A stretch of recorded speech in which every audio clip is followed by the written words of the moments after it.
Welcome to my channel. आज के video में हम सीखेंगे मैथ गणित के टॉप मोस्ट 5 इंपॉर्टेंट क्वेश्चंस। जैसा कि आप देख पा रहे हो कि स्क्रीन पर किस तरह के क्वेश्चन को आज मैंने अपनी वीडियो में इंक्लूड किया है। इन्हें हम जो है खास ट्रिक की हेल्प से सॉल्व करेंगे और ये मेरी गारंटी है कि आपको हर चीज़ जो है क्लियर समझ में आएगी। ये वीडियो मेरा पार्ट 4 है, ठीक है। हाँ जी, पार्ट 4 है। इससे पहले मेरे पार्ट 3 आ चुके हैं। अगर आपको कोई भी डाउट है तो आप वहाँ से चेक कर सकते हैं। फ्रेंड्स, अगर आप किसी भी गवर्नमेंट एग्जाम की तैयारी कर रहे हैं तो ये वीडियो आपके लिए काफ़ी हेल्पफुल रहने वाला है, क्योंकि इस तरह के क्वेश्चन जो है हर एग्ज़ाम में जो है दिखे जाते हैं। तो फ्रेंड्स, बिना देर के हुए चलो शुरू करते हैं वीडियो को और चलते हैं अपने पहले क्वेश्चन की तरफ। हमारे पास पहला क्वेश्चन गिवन है, ABC एक कार्य को जो है 40, 60 और 120 दिन में कर सकते हैं। हाँ जी, A उस कार्य को कितने दिन में कर सकता है यदि B और C हर तीसरे दिन उसकी सहायता करने आते हैं। हाँ जी, हर तीसरे दिन जो है B और C A की सहायता करते हैं, ठीक है। आपको जो है क्वेश्चन की लैंग्वेज समझ में आई होगी। देखो क्या कह रहा है यहाँ पे। देखो 3 दिन तक जो है हमारा जो है A काम करता है। यहाँ पे हमारा पहला दिन, दूसरा दिन और ये तीसरा दिन, ठीक है। यहाँ पे भी हमारा A काम कर रहा है, यहाँ पे भी हमारा A काम कर रहा है, यहाँ पे भी हमारा A, ठीक है। लेकिन तीसरे दिन क्या होता है, यहाँ पे कौन कौन आ जाता है, B भी आ जाता है और C भी आ जाता है। इतना समझ में आ गया। जब तीसरे दिन B भी आ रहा है, C भी आ रहा है, देखो हमारे पास हम जो हमारा एक दिन का काम कितना होता है, ठीक है। एक दिन का काम होता है, अगर मैं A की बात करूँ तो A का एक दिन का काम कितना होगा, हाँ जी 40 होगा, 1/40, ठीक है। 1/40 तो होगा एक दिन का काम। अगर वो 40 दिन में पूरा करता है, अगर उसे टोटल काम दे दिया जाए तो 40 दिन लगते हैं उसे। अगर एक दिन की बात करें तो एक दिन में वो बेचारा कितना करता है, 1/40 करता है, ठीक है। अब देखो, अब यहाँ पे हमारे पास देखो, आपको समझ में आ रहा होगा, यहाँ पे B और C जो है तीसरे दिन जो है उसकी सहायता करने के लिए आते हैं। तो वो तो बेचारा जो है तीनों के तीनों दिन अपने आप ही अकेला मतलब लगता है। तो तीसरे दिन जो है उसकी हेल्प होती है B और C की वजह से। मतलब कि 3 दिन तक अगर मैं बात करूँ, एक दिन का उसका काम कितना है 1/40, 3 दिन का उसका काम कितना होगा बताओ। एक दिन का तो इतना है, तो 3 दिन का काम कितना होगा, हाँ जी 3/40 होगा A का काम। इतना समझ में आ गया। अब देखो इसका कैसे करते हैं यहाँ पे। हाँ जी, बस यही आपको समझना था। अब क्वेश्चन में कुछ नहीं है। ABC का, हाँ जी A + B और C का पहले 3 दिन का काम, 3 दिन का काम हमें निकालना है। 3 दिन का काम कितना हो गया यहाँ पे, मुझे 3 दिन का निकालना है। तो 3/40, हाँ जी, प्लस के 1/60 प्लस के 1/120, जैसा कि वो बोल रहा है। बस ऐसे ऐसे आपको करते चले जाना है। समझ में आ गया। 3/40 प्लस 1/60 प्लस 1/120, इतना समझ में आ गया। बस आपको इसको सोल्व करना है यहाँ पे। तो ये हम जो है एलसीएम ले लेंगे, 120 हमारा एलसीएम हो जाएगा, ठीक है। 4 तिया 3 तिया 9, हाँ जी 9 बार और 2 1। तो ये जो एलसीएम होने के बाद जो है इसकी वैल्यू है, ठीक है, 12/20 120 हो रही। ये हो जाएगा 1/10 हमारा निकल जाएगा। 3 दिन का ABC द्वारा किया गया काम, ठीक है। ABC द्वारा किया गया 3 दिन का काम जो है 1/20 है। अब हमें क्या पूछ रहा है, हाँ जी A उस कार्य को कितने दिन में कर सकता है। हाँ, ABC का हमारा 3 दिन का कार्य तो निकल चुका है, A + B + C। हाँ जी, ये अगर 3 दिन कार्य करें, ये है 3 दिन का काम, कितना निकला है उनका। 3 दिन का काम है 1/10 का काम हम अगर निकालें तो क्या होगा, ABC का टोटल है हमारे पास, ABC हमारे तीनों हैं। एक दिन का उनका काम कितना होगा, 1 डे का कितना काम होगा। इस 3 की गुणा करोगे आप 10 में, हाँ जी 1/30 हो जाएगा। ये एक दिन का होगा। जो अगर तीनों अगर काम करने लग जाएं ABC, ठीक है, तो 1/30 काम कर पाते हैं 3 दिन में, 1/10 काम कर पाते हैं। समझ गए, ठीक है। इतना क्लियर हुआ। तीनों मिलकर कार्य समाप्त करेंगे, कितने दिनों में जो है तीनों मिलकर कार्य को समाप्त करेंगे, ठीक है। ये हम निकाल लेते हैं। देखो हमारे पास जो है A उस कार्य को कितने दिन में कर सकता है, पहले तो ये हमें जो है क्वेश्चन में बताना है। उसने अकेले नहीं बोला, जब तीसरे दिन जो है उसकी हेल्प होती है B और C से, तब वह कितने दिन में कर सकता है। तो टोटल मतलब कि हम ABC की ही हम बात कर रहे हैं, ठीक है। तो उसे दिन लगेंगे कितने, यहाँ पे देखो एक दिन का जो है 1/30 है, तो जो दिन लगेंगे उसे दिन लगेंगे यहाँ पे देखो 1 का 1/30। ऐसे भी आप कर सकते हो, आप डायरेक्टली भी लिख सकते हो, 30 दिन जो है उसे लगेंगे। उम्मीद करूँगी आपको जो है क्लियर हुआ होगा। फ्रेंड्स, चलते हैं नेक्स्ट क्वेश्चन की तरफ। अब नेक्स्ट है, एक परीक्षा में 35 छात्र हिंदी में फेल हो गए, 45 छात्र अंग्रेजी में फेल हो गए और 20 छात्र दोनों विषयों में फेल हो गए। दोनों विषयों में पास होने वाले छात्रों की प्रतिशतता हमें बतानी है। देखो क्वेश्चन में क्या बोल रहा है, यहाँ पे 35% जो छात्र हिंदी सब्जेक्ट है फेल हो चुके हैं, फेल हो गए भाई। 45 जो है कितने अंग्रेजी में फेल हो गए, 20% जो है दोनों विषयों में फेल हो चुके हैं। देखो इस क्वेश्चन की मैंने अपनी पहले वाली वीडियो में आपको इस तरह के क्वेश्चन समझाए हैं। तो मैंने क्या बोला है आपको, एक ट्रिक क्या है। देखो यहाँ पे भी क्या है फेल, यहाँ पे भी क्या है फेल, यहाँ पे भी फेल है। अगर यहाँ पे फेल, यहाँ पे पास, ठीक होता तो आपको जो है उसे, अगर वो पास होता ना, इन केस अगर ऐसी सिचुएशन आपके पास होती क्वेश्चन में, अगर आप यहाँ पास होता तो आपको जो है 100 से उसे माइनस करके फेल बना लेना है। मतलब एक ही कैटेगरी में रखना है, या तो फेल है तो फेल ही रखेंगे, पास है तो पास ही रखेंगे। इतना क्लियर हो चुका। अब यहाँ पे देखो 35% छात्र है हिंदी में फेल हो चुके हैं, 42 अंग्रेजी में फेल हुए हैं, 20 जो है कॉमन है, दोनों में ही जो है फेल हो चुके हैं। तो यहाँ पे आपको क्या करना है, देखो हिंदी और इंग्लिश 2 सब्जेक्ट हैं, 35% हिंदी में चले गए हैं और 45 बेचारे अंग्रेजी में फेल हो चुके हैं। माइनस, देखो जो कॉमन होता है इसको हमें क्या करना पड़ेगा, माइनस करना पड़ेगा। ठीक है, इसको वेन डायग्राम के थ्रू भी, मतलब ये जो है वेन डायग्राम के थ्रू ही हम जो है इसको समझते हैं। क्या होता है, देखो ये जो है ये हिंदी, ये अंग्रेजी, ठीक है। अब यहाँ पे क्या करें, इसका अलग अलग मैं करूँ, ये मैं आपको हर चीज़ डिटेल में समझा रही हूँ। यहाँ पे आप जो है 15 हो जाएगा, और जो कॉमन है उनका 20 कितना, इस 20 को जो है हमने माइनस किया है 35 से जब मैं 20 को माइनस करती हूँ तो मेरा 15 निकलता है। ठीक है, इसी तरीके से अंग्रेजी का अगर मैं अलग से निकालना हो, 45 को जो है माइनस करना होगा, 45 में 20 को माइनस करूँगी तो यहाँ पे 25 मेरा निकल जाएगा। ठीक है, अब देखो या तो आप तीनों को ऐड कर लो, 45, 20 और 25 कर लो, ठीक है, या फिर 35, 45 माइनस 20 कर लो, दोनों एक ही बात होती हैं। यही मैं आपको समझाना चाह रही हूँ कि या तो 15, 20 और 25, मतलब कि यहाँ पे जो है एक उसमें आपको पता चल जाएगा ऑर्डर में। और यहाँ पे क्या 35, 45, एक बार जो है आपको 20 माइनस करना पड़ेगा क्योंकि वो जो है कॉमन आ रहा है। ठीक है, हमें जो है फेल का प्रतिशत निकल जाएगा यहाँ से। तो 35, 45, तो 35 प्लस 45, हाँ जी 35 प्लस 45 माइनस 20, ठीक है, ये जो है किसका है, फेल का परसेंट है यहाँ पे।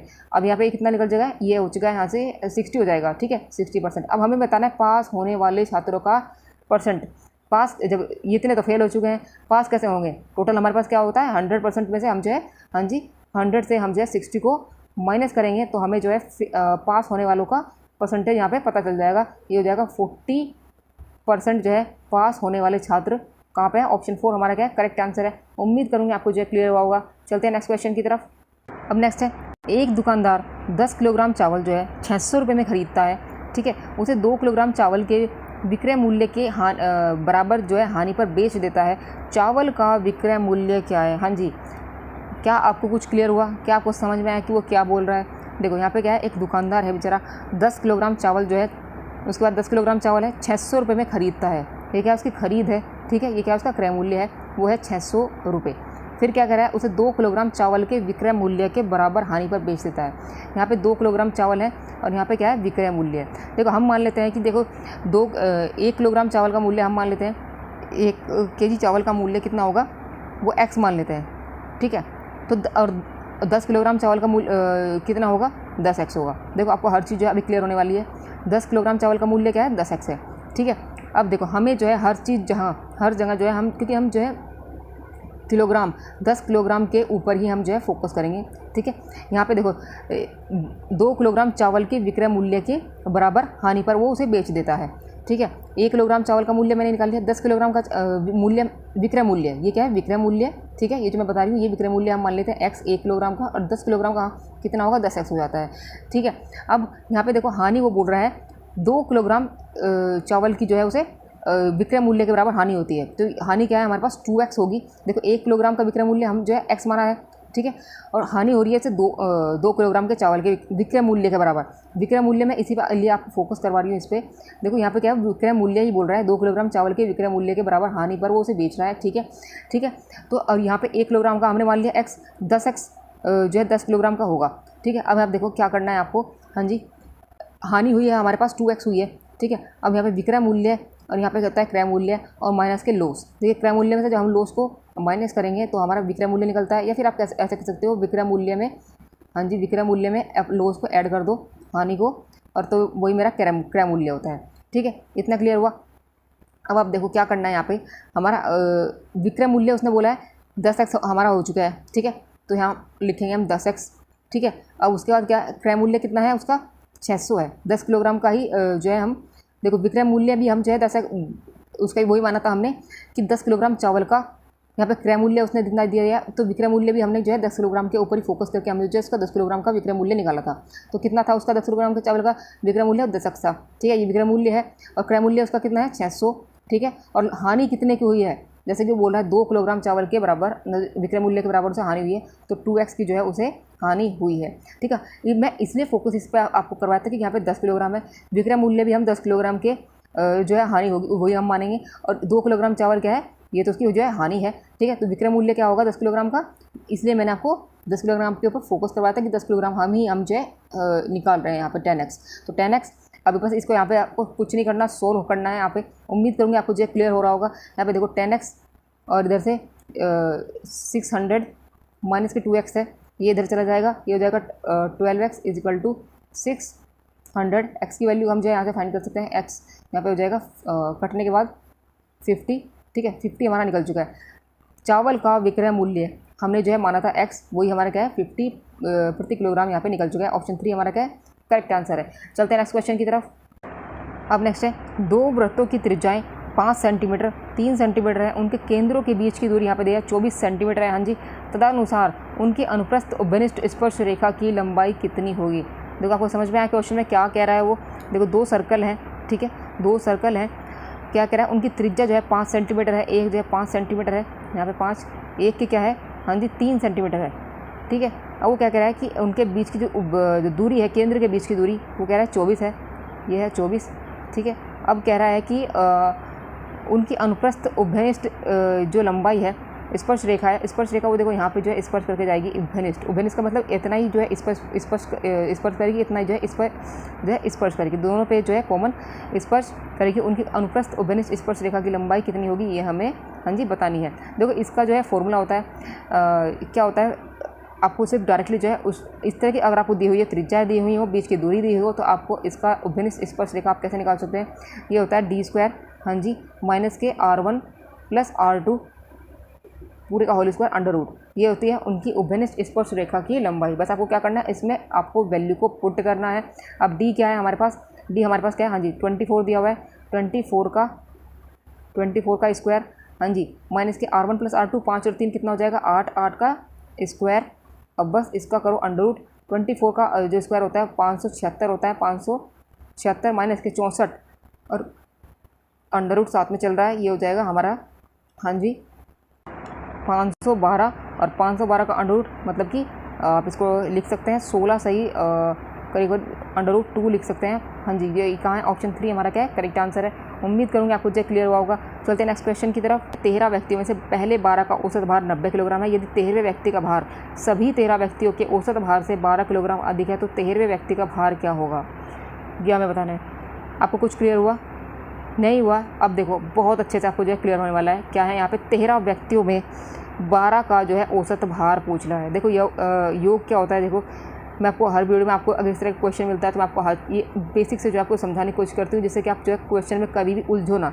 देखो योग डिवाइडेड बाय कितने लोग हैं ये, और यहाँ पे क्या है औसत होता है, ठीक है योग, तो 12 व्यक्तियों का जो योग होगा वो क्या होगा, ठीक है उनका जितना औसत दिया हुआ है गुना उनकी काउंटिंग, तो ये जो है योग निकल जाएगा 12 का कितना 12 की गुना करो 90 में, ये 12 व्यक्तियों का जो है योग निकल चुका है भार का।